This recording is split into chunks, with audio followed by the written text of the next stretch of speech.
আত্মহত্যা করেছেন মডেল রিসিলা বিনতে ওয়াজেদ। সোমবার আত্মহত্যা চেষ্টার পর পরিবারের সদস্যরা তাকে উদ্ধার করে ঢাকার ইউনাইটেড হাসপাতালে ভর্তি করেন, কিন্তু শেষ চেষ্টায়ও তাকে বাঁচানো যায়নি। হাসপাতাল কর্তৃপক্ষের সূত্রে জানা গেছে, বিকেল 4টার দিকে তাকে হাসপাতালে আনা হলে ডাক্তাররা তাকে মৃত ঘোষণা করেন। তার 4 বছরের এক সন্তান রয়েছে বলে জানিয়েছেন ঘনিষ্ঠজনরা।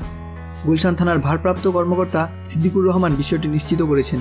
আত্মহত্যার কারণ সম্পর্কে জানতে চাইলে সিদ্দিকুর রহমান বলেন, নিহত মডেল রিসিলা মাদকাসক্ত ছিলেন। নেশায় আসক্তির কারণে তিনি আত্মহত্যা করেছেন বলে ধারণা করা হচ্ছে। বর্তমানে তার লাশ ময়নাতদন্তের জন্য গুলশানের ইউনাইটেড হাসপাতালে রাখা হয়েছে।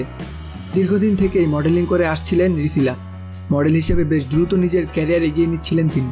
প্রিয় দর্শক, এই ভিডিও সম্পর্কে আপনার মতামতগুলো অবশ্যই কমেন্ট করে জানাবেন এবং ভিডিওটি লাইক ও শেয়ার করে চ্যানেলটিতে সাবস্ক্রাইব করতে ভুলবেন না। ধন্যবাদ।